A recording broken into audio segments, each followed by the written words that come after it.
Greetings! I thought I'd do something a little bit different. I'm trying to actually use my YouTube channel a bit more. I have an interest in various Japanese TV shows, mainly the kind of transforming superhero ones that are technically marketed towards kids. I tend to like them. I also tend to like the transformation devices that they use, and I have a tendency to import these on occasion. Now, others have reviewed items of this nature, and they are good at doing actual toy reviews. I don't think I'm really up to that yet, but recently I got hold of the TOQChanger from Retro Sentai TOQger, and there are a few things that I do want to bring up just because I think the way that its sound design is done really well. Now, what you'll find with a lot of these is that most toys of this nature will have one single sound chip, which means it can play one sound at a time. Now, there are some where there are two sound chips active, and those can be used to good effect. Like many of the other ones, though, the TOQChanger has one sound channel. But the way it does it, it makes the best use of it that I think you can with one sound channel by having things timed to happen at certain points. To demonstrate, here we have one Resha, Red Resha, the train, and one TOQChanger, the transformation brace. If I quickly run through the transformation sequence, all in one go, you might notice that one or two things sound a little bit out of sync. Then I'm going to take it through step by step to show why this is done so well.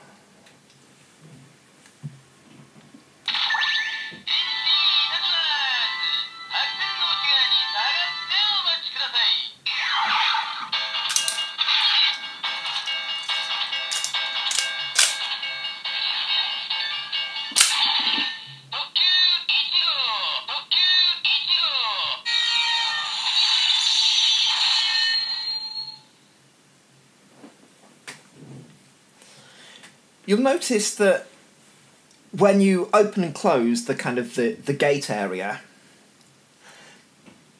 there's a sound effect of it opening and closing that can sometimes happen a little bit after. At first I was annoyed about this until I noticed exactly what was happening whenever that sound went off.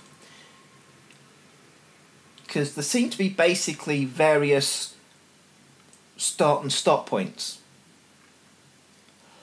which means that it can actually make it seem a lot smoother. Right, so let's eject the train and start again. So, to kick off the transformation, there's a little gold key there.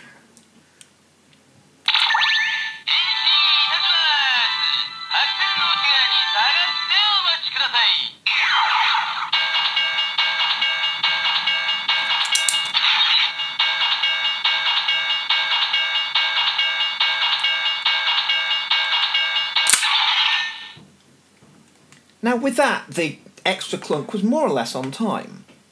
But all that really does is pressing this gives the transformation warning and then gives the standby sound. Opening this gives the opening sound and then restarts the standby loop.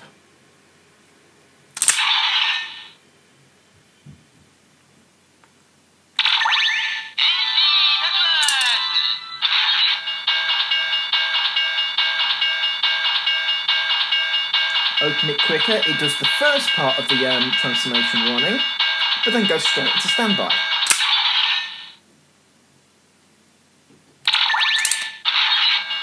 Or bypass the warning altogether. It's the same for the sound when inputting the train.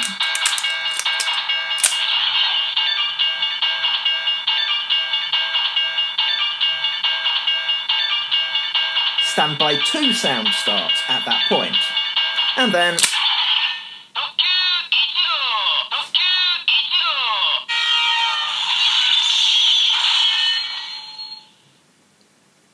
if you run through the transfer, you'll see the same sort of thing. I'll do the first half of it.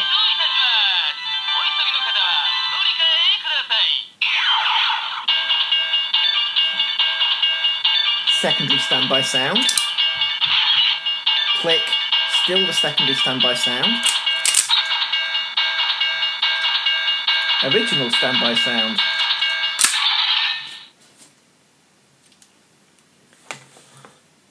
I like that they did that. It makes it very interesting because, you know, they could have cheaped out and just had it that, you know, you press the button, that starts off some sounds and nothing else happens until you close the gate. But instead, at each point in the cycle it's going, what's my status?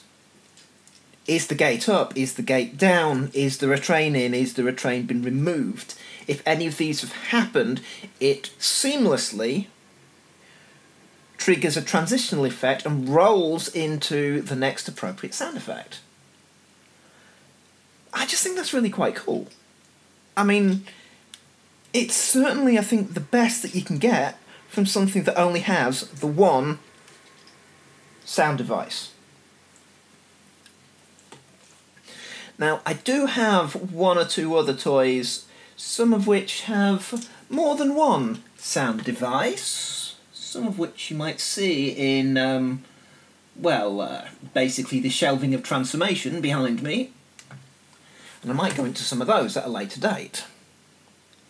But for now, well, this has been an experiment, and let's see how it goes. See ya.